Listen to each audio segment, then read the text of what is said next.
만세전 시작할게. 만세 3일 운동이 3일 독립 만세지, 그지?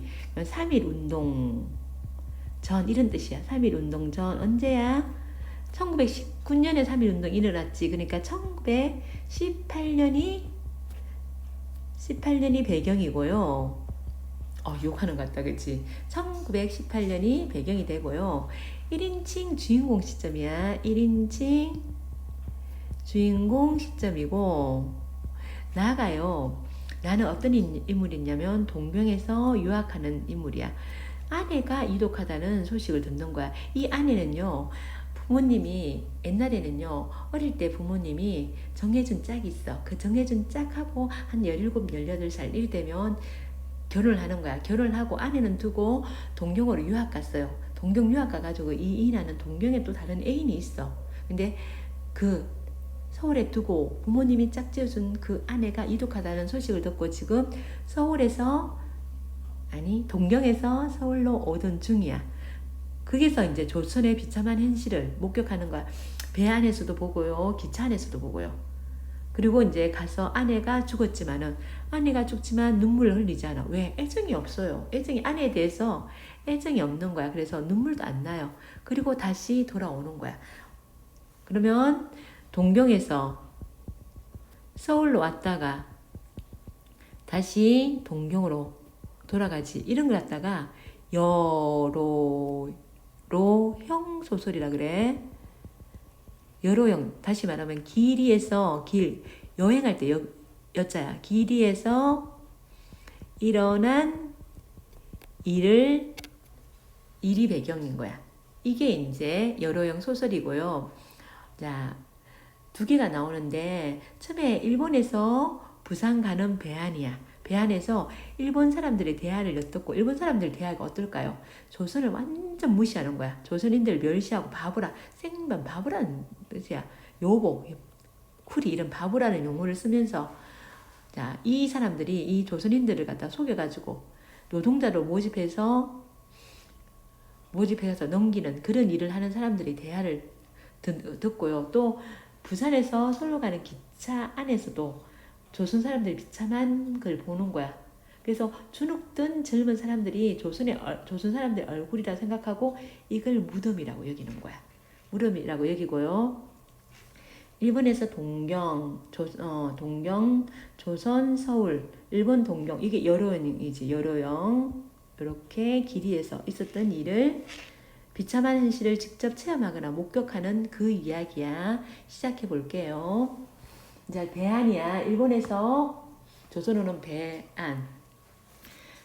1인칭이라 했지. 1인칭 주인공 시점이라고 했지. 배안에서 그냥 나는 일본 사람들의 이야기를 배안 목욕탕에서 듣는 거야. 그러나 조선 사람들은 어때요? 요보 말씀이에요. 조선 사람들을 요보라고. 한국인을 낳죠. 바보 이런 뜻이야. 젊은 놈들은 그래도 제법들이지만 촌에 들어가면 대만의 생번은 야만족 이런 뜻이야. 야생적인 생활을 하는 사람들이야. 촌에 들어가면 생번보다는 낫다면 나을까 이제 가서 보슈 하하하. 자, 하하하 이게 뭐야? 비웃음이지. 조선 사람들요 그 바보 같은 것들이에요. 보세요. 그거 야만족들이에요. 이러면서 비웃고 있는 거야. 일본 사람들이 대하야. 일본인들에 대하고요. 이 사람들은요, 브로커 역할을 하는 사람이야. 조선 사람들을, 야, 일본 공장에 갔으면 일하면 돈 많이 준대. 이렇게 꼬셔가지고 일본 팔아넘기는 브로커 역할을 하는 사람들이 대화를 하는 거야. 대만의 생번이란 말에 그 목욕탕에 들어 앉았던 사람들이 나만 빼고는 모두 킥킥 웃었다. 왜 나만 빼고 웃었을까요? 모두 일본인이고 나만 조선인인 거야. 나만 조선인이고 모두 일본인인 거야. 나는 웃을 수 있겠어? 못 웃겠지, 그치? 나는 가만히 앉았다가 무심코 입술을 악물고 쳐다보았으나 조선욕 하니까 쳐다보는 거야. 분노한 거지. 자, 조선인을 비웃는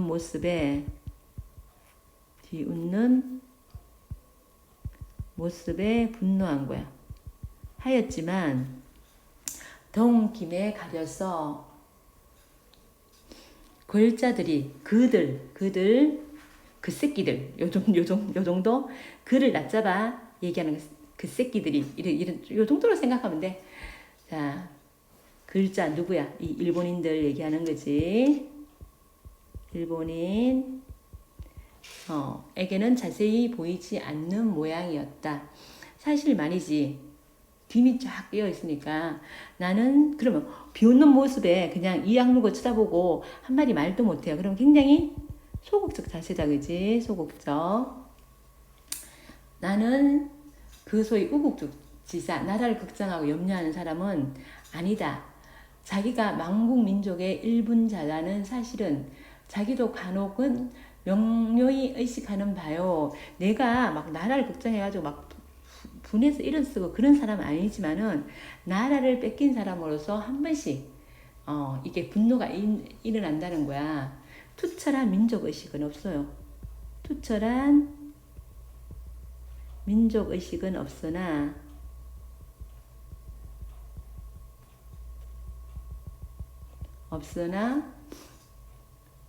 자, 나라를 빼앗긴 것에 대해서 나라를 빼앗긴 것에 대해 아프게 인식하고 있지. 아프게 인식하고 있다.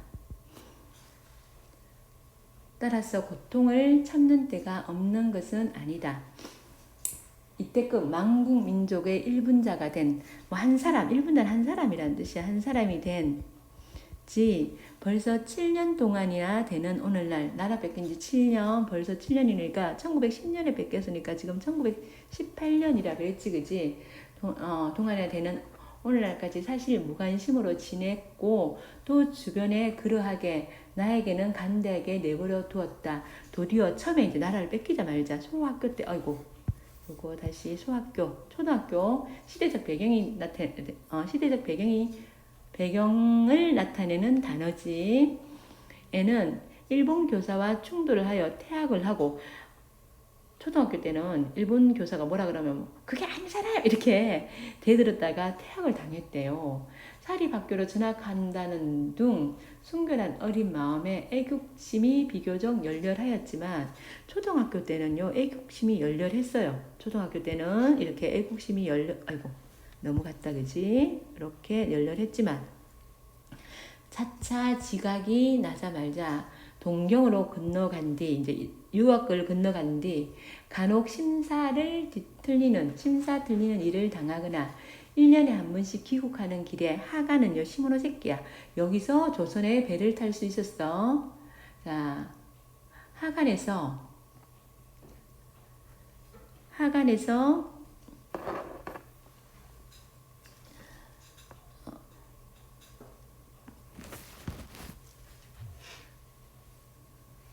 부산 경성에서 조사를 당할 때 좀 일본인이 아니고 조선인이니까 좀 조사를 심하게 한 거야. 분하기도 하고 하지만 그때뿐이요. 자, 그리 적개심이나 반항심을 일으킬 기회가 적었다. 동경을 건너간 뒤에는 그렇게 뭐 한 번씩 분한 일이 있지만은 초등학교 때처럼 그러지는 않았다는 거야. 초등학교 때가 더 열심히 이제 일본에 대해서 반항하는 마음이 있었다는 거야. 적대심이나 반항심이라는 것은 압박과 학대에 정비례하는 것이요. 또한 한류를 얻는 유일한 수단이었다. 그러나 7년이나 가까이 동경에 있는 동안에 경찰관 이외에는 나에게 그다지 민족관념을 굳게 의식하게 하지 않았을 뿐 아니라 원래 정치 문제에 대해 무침해한 나는 이때껏 별로 그런 문제로 머리를 쓰겨 본 일이 전혀 없었다. 그래서 뭐 일본 사람들하고 부딪힐 일도 없고 그렇게 나를 욕하지도 않았다는 거지. 그래서 그렇게 화를 낼 일이 없었는데 오늘 지금 이 조선으로 가는 배안 목욕탕에서 일본인들의 얘기를 듣고 열받았다는 거지. 1년 이상 아니고 1년, 2년 세월이 갈수록 나의 신경은 점점 흥분해 가지 않을 수 없었다. 자, 요거는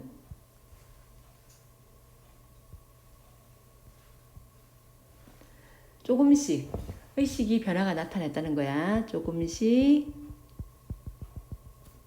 의식의 변화가 나타남.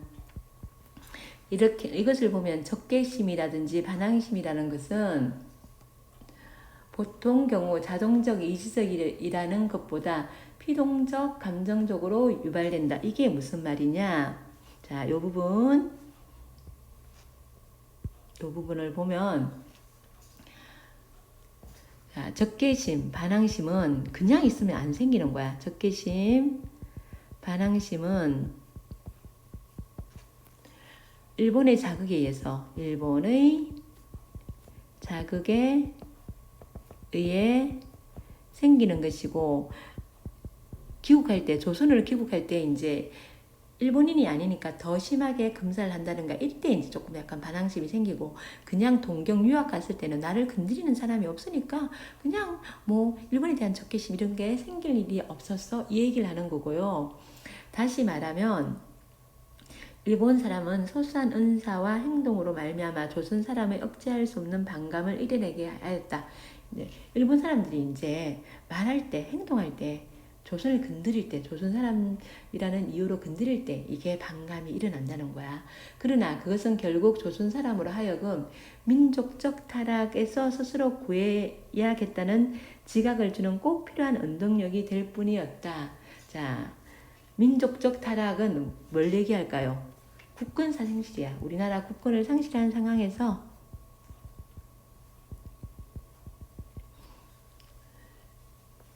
자, 우리 조선을 다시 국권을 회복해야겠다는 그런 마음을 주는 원동력이 일본인들이 건드려서 일어나는 적개심, 반항심이라는 거. 지금도 목욕탕 속에서 이건 누구 생각이야? 이 사람들 얘기를 듣고 나의 생각이야. 나의 생각을 쭉 적어 놓은 거야.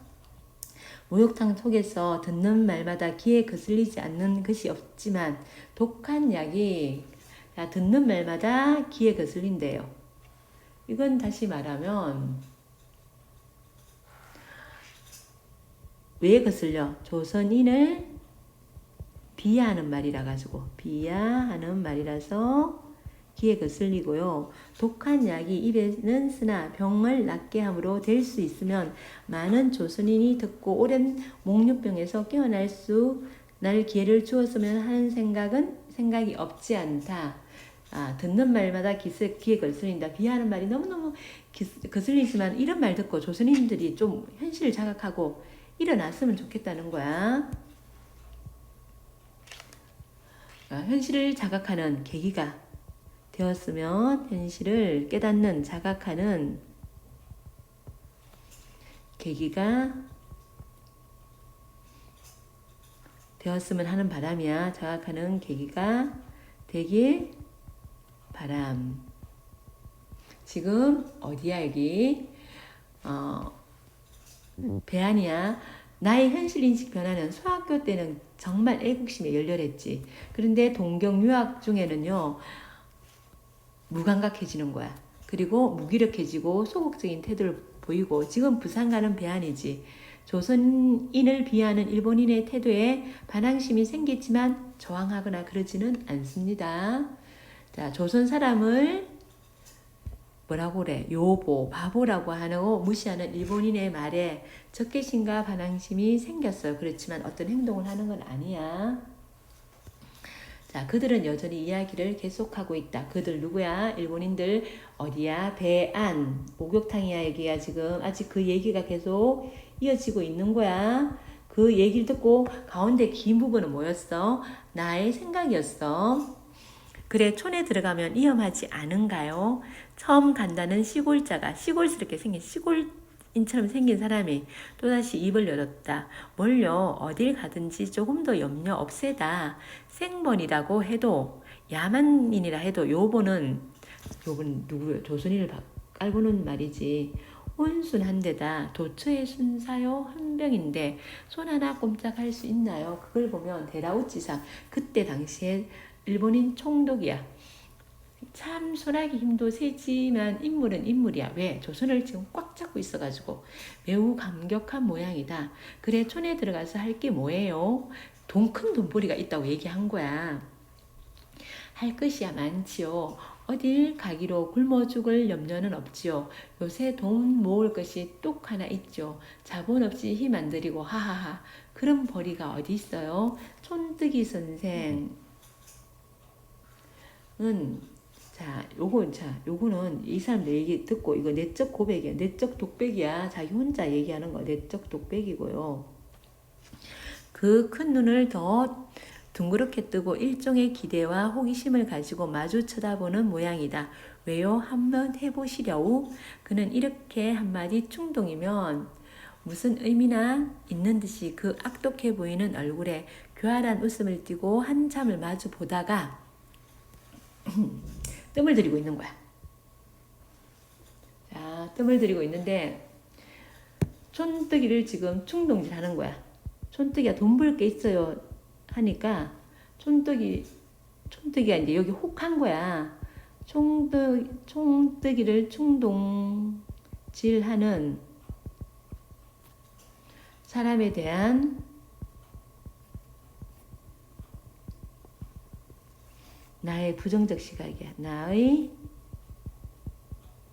부정적 시각. 시골서 죽도록 땅이나 파먹다가 거꾸러지는 것보다 편하고 재미있습니다. 이 일이요.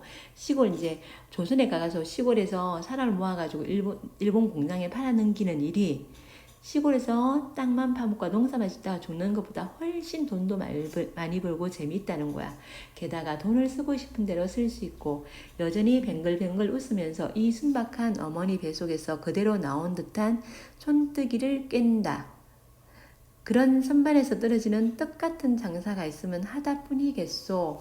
선반에서 떨어지는 떡 같은 장사, 쉽게 돈 버는 장사, 하기 쉬운 장사란 뜻이고 하기 쉬운 장사란 뜻이고 여기에 해당되는 속담이 누워서 떡 먹기라는 속담이야.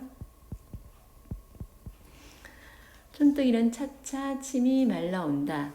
그러나 미천이 아주 드는 것은 아니지요. 우선 얼마 안 되지만 뭐가 필요해? 보증금이 아예 돈이 없어도 되는 게 아니고 돈이 조금은 있어야 된다. 보증금을 들어놓아야 하고 양복 한 벌 장만하여야 왜? 좀 약간 좀 있어 보이게 해야 되니까 할 테이니까. 그러나 노형이야. 이 촌뜨기의 형이요. 헌병돼 있어요.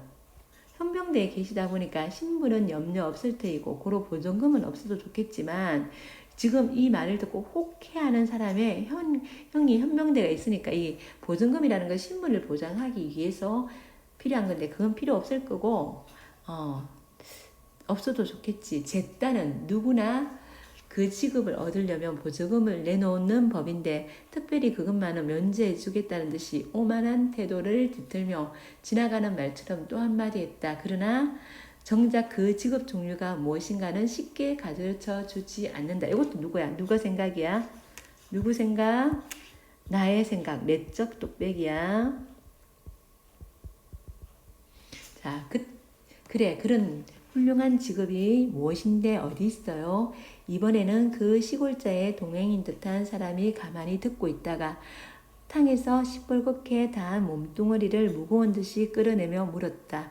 그 자도 물속에서 불쑥 일었었어. 수건을 등 뒤로 넘겨서 가로잡고 문지르며 한번 목욕탕 속을 희히 돌아보고 다른 사람들이 자기네의 대하에는 무심히 한 구석에 앉아있는 것을 살펴본 뒤에 안심한 듯이 비로소 목소리를 낮추며 입을 벌렸다. 이제 가르쳐 주려나 봐. 자, 여기에 작품에 나타난 조선 헌신은 생변, 요보, 도체의 순사의 헌병인데 해가지고 조선인을 멸시하는 일본이 많고요.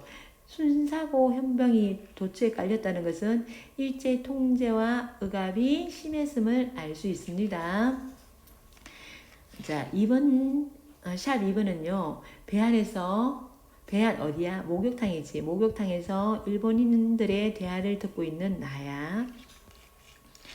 자, 시상은 쉬운 일이에요. 나도 이번에 가서 해오면 세 번째나 되오마는 세 번째. 일을 한다는 거야. 내지는 일본을 가리키는 거야. 일본. 각 회사와 연락해가지고 요번 누구야? 조선인이었지. 조선인들을 붙들어 오는 것인데 적 조선 쿠리 노동자. 자, 하층 노동자를 얘기하는 거야. 쿠리 말씀요, 노동자요. 그런데 그것은 대개 경상남북도나 그렇지 않으면 한경, 강원, 그 다음에 평안도에서 모집해야 하지만 그 중에서도 경상남도가 제일 쉽대요. 왜? 그만큼 살기가 힘들기 때문에. 여기가 일본 가면, 일본 회사에 가면 돈 많이 줘. 갈래? 이러면 살기 좋으면, 여기가 살기 좋으면 일부러 거기 가겠니? 아니지. 그게 살기 힘드니까 가겠지, 그지? 경상남도가 그만큼 살기 힘든 곳이기 때문에 일본인의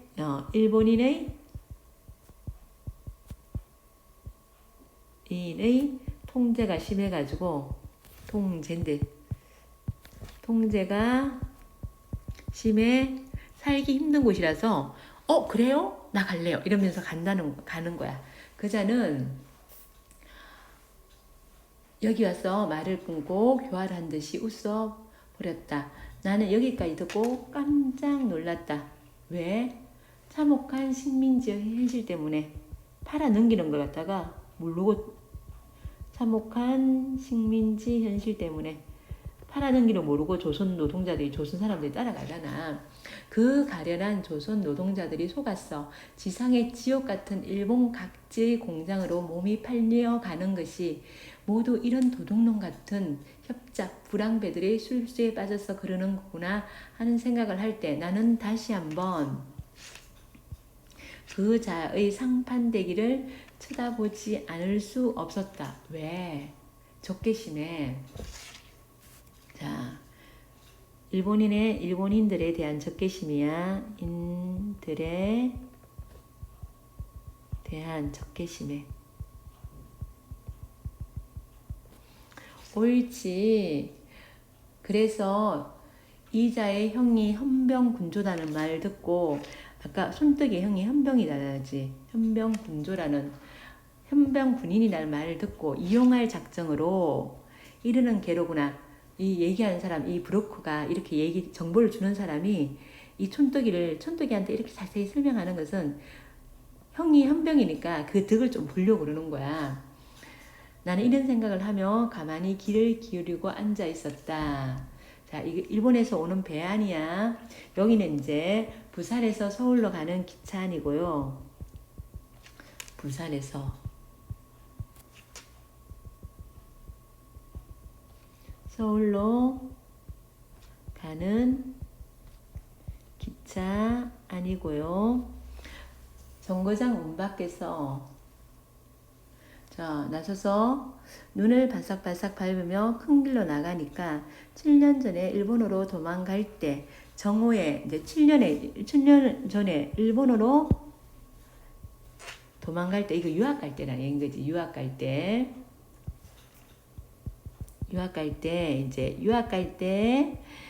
대전에서 내려서 점심을 사 먹던 집이 어디인지 방면도 알 수가 없었다. 자, 그때 유학 갈 때 대전에 내려가지고 점심을 사 먹었는데 그 키가 어딘지 알 수 없었대.